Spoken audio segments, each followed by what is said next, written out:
Hello friends, हम class 12 chemistry chapter 1 the solid state इसमें NCERT के एक्सरसाइजेज हम सोल्व कर रहे हैं। क्वेश्चन नंबर 5 तक हम पिछले वीडियो में कर चुके हैं। आज हम आगे के क्वेश्चन सोल्व करेंगे। क्वेश्चन नंबर 1.6 है, stability of a crystal is reflected in the magnitude of its melting point. किसी भी क्रिस्टल की जो स्टेबिलिटी होती है वो हम उसके मेल्टिंग पॉइंट के आधार पर बता सकते हैं। यानी किसी भी क्रिस्टल का जो मेल्टिंग पॉइंट होगा वो उसकी स्टेबिलिटी को शो करता है। इसके ऊपर हमें कमेंट करना है। Collect melting point of solid water, ethyl alcohol, diethyl ether and methane from A data book.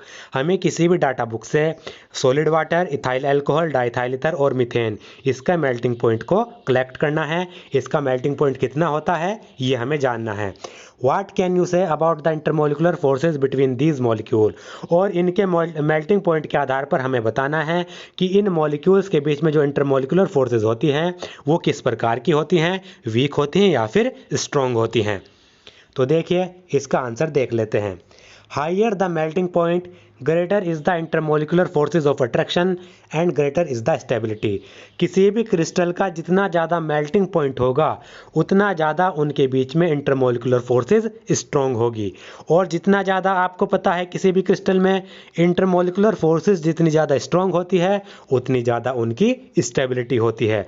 अगर इंटरमोलिकुलर फोर्सेज स्ट्रॉन्ग होगी, इंटरमोलिकुलर फोर्सेस अगर स्ट्रॉन्ग होगी तो उस क्रिस्टल को तोड़ना उतना ज़्यादा डिफ़िकल्ट हो जाएगा।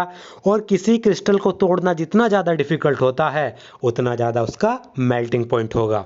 तो हमें पता क्या चला, मेल्टिंग पॉइंट जितना ज़्यादा, इंटरमोलिकुलर फोर्सेस उतनी ज़्यादा, इंटरमोलिकुलर फोर्सेस ऑफ अट्रैक्शन जितनी ज़्यादा स्ट्रॉन्ग, स्टेबिलिटी उतनी ज़्यादा। तो ये हमें इसके बीच में रिलेशन याद रखना है। A substance with higher melting point is more stable than a substance with lower melting point. कोई सब्सटेंस जिसका मेल्टिंग पॉइंट ज़्यादा है वो ज़्यादा स्टेबल होगा ऐसे सब्सटेंस की तुलना में जिसका मेल्टिंग पॉइंट कम होगा। अगर किसी सब्सटेंस का मेल्टिंग पॉइंट हाइयर है तो हमें पता लग जाना चाहिए कि उस सब्सटेंस में इंटरमोलिकुलर फोर्सेज ऑफ अट्रैक्शन ज़्यादा है, स्ट्रॉन्ग है। और इंटरमोलिकुलर फोर्सेज ऑफ अट्रैक्शन अगर स्ट्रॉन्ग है तो वो सब्सटेंस ज़्यादा स्टेबल है। अगर कोई सब्सटेंस क्या है उसका मेल्टिंग पॉइंट कम है, मेल्टिंग पॉइंट कम होने का मतलब intermolecular forces of attraction weak, weak intermolecular forces of attraction होगी तो स्टेबिलिटी भी कम होगी। The melting point of the given substance are. अब जो ये हमें सब्सटेंस दिए गए हैं इनके मेल्टिंग पॉइंट इस प्रकार है। सॉलिड वाटर का melting point 273 kelvin, ethyl alcohol का melting point 158.8 kelvin, diethyl ether का मेल्टिंग पॉइंट 156.85 केल्विन और मीथेन का जो मेल्टिंग पॉइंट होता है वो 89.34 केल्विन होता है। Now on observing the values of the melting point, it can be said that among the given substances the intermolecular forces in solid water is the strongest and that in methane is the weakest. अगर हम इस data को देखें तो इस data के आधार पर हम क्या बता सकते हैं कि जो वाटर है उसका मेल्टिंग पॉइंट सबसे ज़्यादा और जो मीथेन है उसका मेल्टिंग पॉइंट सबसे लेस। तो जो सॉलिड वाटर होगा उसका मेल्टिंग पॉइंट ज़्यादा है तो इसका मतलब उसमें इंटरमोलिकुलर फोर्सेज ऑफ अट्रैक्शन सबसे ज़्यादा स्ट्रॉन्गेस्ट होगी। और जो मीथेन है, मीथेन का जो मेल्टिंग पॉइंट होता है इन चारों में वो सबसे कम होता है। और मेल्टिंग पॉइंट कम होने का मतलब है कि इसमें इंटरमोलिकुलर फोर्सेज ऑफ अट्रैक्शन सबसे ज़्यादा वीक होगी। ये इसके आधार पर हम बता सकते हैं। क्वेश्चन नंबर 1.7 है, how will you distinguish between the following pair of terms. नीचे ये टर्म्स दिए गए हैं, इन टर्म्स के बीच में हमें डिफरेंस बताना है। पहला है hexagonal close packing and cubic close packing. HCP और CCP क्लोज पैकिंग में हमें क्या बताना है, डिफरेंस बताना है। तो इसका डिफरेंस यहाँ पर हम देख लेते हैं। तो यहाँ पर देखिए, when the tetrahedral void of the second layer is covered by the spheres of the third layer so that the sphere of the third layer are exactly aligned with those of the first layer, we get a pattern of a sphere which is repeated in alternate layers. This pattern can be written in the form of AB pattern. This structure is called hexagonal close packing यानी HCP structure। तो HCP structure क्या होता है, जब जो second layer के जो tetrahedral word होते हैं, सेकंड लेयर के जो टेट्राहेड्रल वर्ड होंगे उनको हम थर्ड लेयर से कवर कर दें और थर्ड लेयर से इस तरीके से कवर करें कि जो थर्ड लेयर है वो फर्स्ट लेयर के बिल्कुल एग्जैक्ट हो, यानी जैसी फर्स्ट लेयर है ऐसी ही थर्ड लेयर होनी चाहिए। तो जो हमारा पैटर्न बनेगा वो पैटर्न कहलाता है हमारा ए बी टाइप, और इस पैटर्न से हमें जो स्ट्रक्चर मिलेगा वो कहलाएगा हमारा HCP स्ट्रक्चर, यानी हेक्सागोनल क्लोज पैकिंग स्ट्रक्चर। ये पैटर्न आपको मैं यहाँ पर दिखा देता हूँ। तो यहाँ पर आप डायग्राम देखिए, ये हमारा हेक्सागोनल क्लोज पैकिंग, इसमें ये पहली लेयर है और इसमें ये दूसरी लेयर है। आप देख सकते हैं जो फर्स्ट लेयर है जिसको हम ए लेयर कह रहे हैं, वो दूसरी लेयर उससे अलाइन नहीं है, यानी दूसरी लेयर उससे डिफरेंट है। और आप देख सकते हैं ये हमारी तीसरी लेयर है। तो हम क्या करते हैं, जो ये हमारी थर्ड लेयर है इसको हम सेकंड लेयर के जो टेट्राहेड्रल वर्ड्स हैं उनके ऊपर रख देते हैं, यानी जो हमारी थर्ड लेयर है उसको सेकंड लेयर के टेट्राहेड्रल वर्ड के ऊपर रख देते हैं। इस प्रकार से हमारा स्ट्रक्चर जो बनेगा वो कहलाएगा HCP स्ट्रक्चर। और इस HCP स्ट्रक्चर में जो थर्ड लेयर होती है वो फर्स्ट लेयर के बिल्कुल अलाइन होती है, यानी जैसी फर्स्ट लेयर होगी वैसी ही बिल्कुल थर्ड लेयर होगी। और हमारी स्ट्रक्चर किस प्रकार से बन जाती है, ए बी टाइप। आप देखिए ये पहली लेयर हमारी ए टाइप, इसके ऊपर हमने सेकंड लेयर रखी बी टाइप, और इसके बाद जो हमने थर्ड लेयर रखी वो बिल्कुल कैसी होगी, वो बिल्कुल फर्स्ट लेयर के जैसे होगी, यानी वो कैसी होगी, फर्स्ट लेयर की अलाइनमेंट में होगी, इसके बिल्कुल अलाइनमेंट में आ रही होगी। और जो थर्ड लेयर है उसको उससे हम क्या करेंगे, थर्ड लेयर से सेकंड लेयर के जो टेट्राहेड्रल वर्ड्स हैं वो कवर करेंगे, और जो ये थर्ड लेयर आएगी ये फर्स्ट लेयर के अलाइनमेंट में आएगी। इस प्रकार से जो हमारा पैटर्न बनेगा वो ए बी टाइप बनेगा, और ये कहलाएगी हमारी HCP स्ट्रक्चर। ये पहली लेयर, दूसरी लेयर इससे अलग, तीसरी लेयर बिल्कुल पहली लेयर जैसी, और चौथी लेयर बिल्कुल दूसरी लेयर जैसी।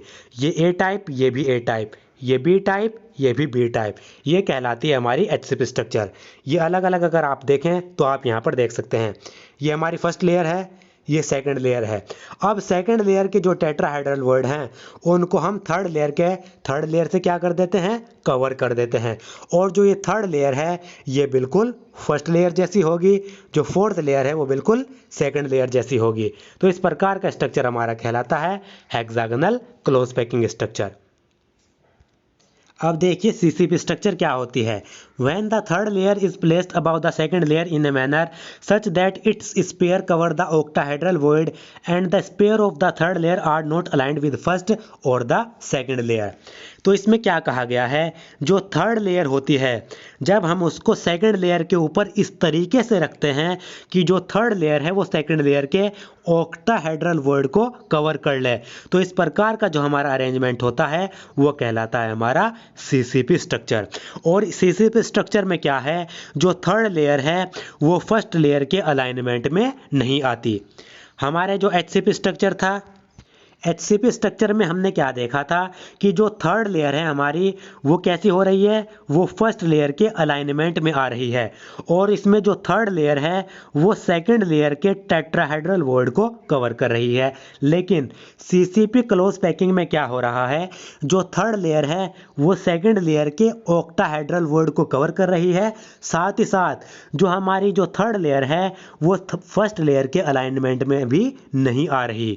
तो इस प्रकार से क्या होता है, हमारी क्लोज पैकिंग बन जाती है। ये हम कहते हैं क्यूबिक क्लोज पैक स्ट्रक्चर। आप यहाँ पर ये स्ट्रक्चर देख सकते हैं, इसमें आप यहाँ पर इसका डायग्राम देख सकते हैं। CCP स्ट्रक्चर में ये हमारी फर्स्ट लेयर, ये हमारी सेकंड लेयर बिल्कुल अलग, ये फर्स्ट लेयर के अलाइनमेंट में नहीं आ रही, जबकि सेकंड लेयर के बाद हमने थर्ड लेयर रखी। ये जो थर्ड लेयर है ये क्या करती है, ये सेकंड लेयर के ऑक्टाहेड्रल वर्ड को कवर कर लेती है।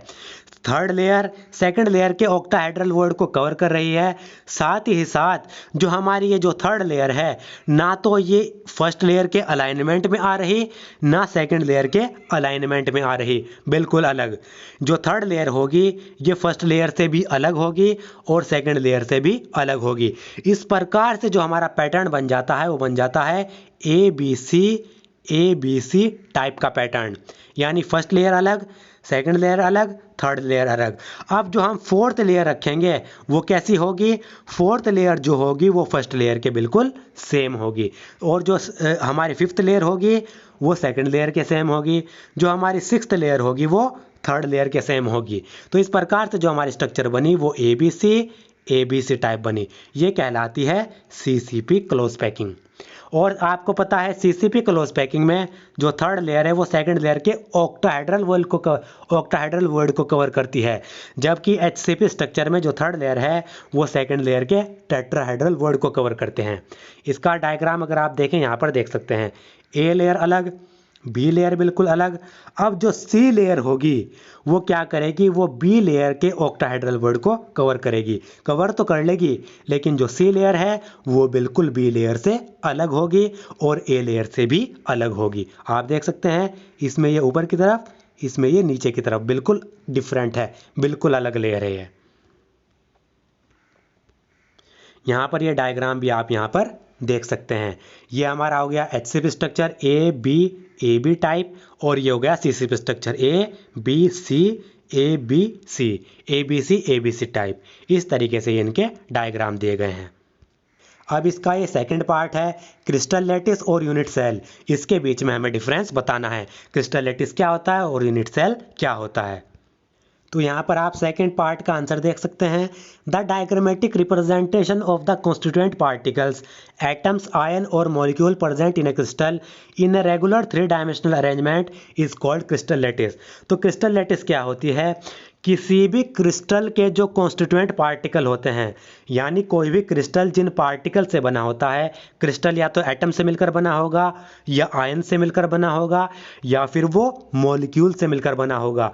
तो क्रिस्टल के जो कॉन्स्टिट्यूएंट पार्टिकल होते हैं, जब हम उनको किसी भी डायग्रामेटिक वे में रिप्रेजेंट करते हैं, और डायग्रामेटिक वे में रिप्रेजेंट करने के बाद उनका एक 3D अरेंजमेंट बनाते हैं, 3 डायमेंशनल अरेंजमेंट बनाते हैं, तो ये कहलाता है हमारा क्रिस्टल लैटिस। मान लीजिए हमारे पास कोई क्रिस्टल लैटिस है और वो मिलकर बना है हमारा एटम से। अब अगर हम इन एटम को किसी भी 3D वे में अरेंज कर दें, इन एटम को अगर हम 3D वे में 3D पैटर्न में अगर हम अरेंज कर रहे हैं, तो इस अरेंजमेंट को जो ये हमारा जो अरेंजमेंट होगा ये कहलाएगा क्रिस्टल लैटिस। अब क्रिस्टल लैटिस तो हमें पता लग गया कि किसी भी क्रिस्टल के जो कॉन्स्टिट्यूएंट पार्टिकल होंगे उनको अगर हम 3D पैटर्न में अरेंज कर रहे हैं तो वो कहलाएगी क्रिस्टल लैटिस। अब यूनिट सेल क्या होती है, a unit cell is the smallest 3 dimensional portion of a crystal lattice. किसी भी क्रिस्टल लैटिस का जो सबसे छोटा पोर्शन होगा, क्रिस्टल लैटिस तो हमारे पास है, अब इस क्रिस्टल लैटिस का जो सबसे छोटा पोर्शन होगा वो कहलाएगा हमारा unit cell. When repeated again and again in different direction, it generate the entire crystal lattice। और आपको पता है जो यूनिट सेल होता है वो क्या है, वो किसी भी क्रिस्टल लैटिस का सबसे छोटा पोर्शन होता है। अब अगर हम इस यूनिट सेल को अलग अलग डायरेक्शन में रिपीट करते जाएं, अलग अलग डायरेक्शन में मिलाते जाएं, तो हमारा क्या हो जाता है, हमारा पूरा का पूरा क्रिस्टल लैटिस जनरेट हो जाता है। मान लीजिए हमारा ये कोई क्रिस्टल लैटिस है, क्यूबोर्ड ही मान लीजिए, ये हमारा क्या है, एक क्रिस्टल लैटिस है। अब इस क्रिस्टल लैटिस का जो सबसे छोटा पार्ट होगा, इस क्रिस्टल लैटिस का जो ये सबसे छोटा सा पार्ट होगा ये कहलाएगा यूनिट सेल। अब इस यूनिट सेल को इस तरीके से मान लीजिए, ये यूनिट सेल है, ये हमारा क्या है, बहुत बड़ा सा क्रिस्टल लैटिस है 3D अरेंजमेंट में। अब अगर हम इस यूनिट सेल को, ये क्या है हमारा 3D अरेंजमेंट क्रिस्टल लैटिस, अब इस यूनिट सेल को अगर हम डिफरेंट डायरेक्शन में रिपीट करते जाएं, आगे भी पीछे भी बाएं भी और दाएं भी, डिफरेंट डायरेक्शन में अगर हम इस यूनिट सेल को रिपीट करते जाएं, तो हमारा क्या बन जाएगा, हमारा ये क्रिस्टल लैटिस बन जाएगा। तो जो यूनिट सेल है वो क्या है, वो यूनिट सेल हमारी किसी भी क्रिस्टल लैटिस का सबसे छोटा पोर्शन, सबसे स्मॉलेस्ट पोर्शन। अब ये डायग्राम आप यहाँ पर देख सकते हैं, ये आप डायग्राम में देखिए, ये जो हमारा पूरा का पूरा यहाँ पर आप देख सकते हैं, ये है हमारा क्रिस्टल लैटिस। यानी क्रिस्टल को हम क्या करें, क्रिस्टल के जो कॉन्स्टिट्यूएंट पार्टिकल हैं उनको 3D वे में हम अरेंज कर रहे हैं। ये इसके क्या हैं, ये कॉन्स्टिट्यूएंट पार्टिकल्स हैं, ये आप यहाँ पर कॉर्नर्स पर ये देख सकते हैं। और इस क्रिस्टल लैटिस का जो स्मॉलेस्ट पोर्शन है, यानी ये रेड कलर से आप देख सकते हैं, ये क्रिस्टल लैटिस का ये स्मॉलेस्ट पोर्शन है, ये कहलाता है हमारा यूनिट सेल। और इस यूनिट सेल को अगर हम इधर भी बढ़ा दें, इधर भी बढ़ा दें, इधर भी बढ़ा दें, इधर भी बढ़ा दें, इधर भी बढ़ा दें, तो इससे हमारा क्या हो जाएगा, इस यूनिट सेल से पूरा का पूरा क्रिस्टल जनरेट हो जाएगा। अब देखिए इसमें हमारा थर्ड पार्ट है, tetrahedral word and octahedral word, इनके बीच में हमें डिफरेंस बताना है। तो यहाँ पर देखिए इसका आंसर यहाँ पर दिया गया है, ए void surrounded by 4 spheres is called a tetrahedral word and A void surrounded by 6 sphere is called an octahedral word. तो वह वॉइड जिसको 4 स्फीयर सराउंड करके रखते हैं, यानी ऐसा वर्ड जिसके चारों तरफ कितने हैं, जिसको 4 स्फीयर घेर के रखते हैं, वो कहलाता है हमारा टेट्राहेड्रल वर्ड। और एक ऐसा वर्ड जिसको 6 स्फीयर घेर के रखते हैं, यानी उसके सराउंडिंग में 6 स्फीयर मौजूद होते हैं, वो कहलाता है हमारा ऑक्टाहेड्रल वर्ड। आप यहाँ पर फिगर भी देख सकते हैं, ये हमारा टेट्राहेड्रल वर्ड है, ये आप यहाँ पर बीच में देख सकते हैं। आप देख सकते हैं इसके चारों तरफ कितने हैं, 4 स्फीयर हैं, जबकि ये हमारा ऑक्टाहेड्रल वर्ड है ये वाला। इसके चारों तरफ आप देख सकते हैं कितने स्फीयर हैं, 6 स्फीयर, 1 स्फीयर, 2, 3, 4, 5 और 6। तो ये इनके बीच में डिफरेंस होता है।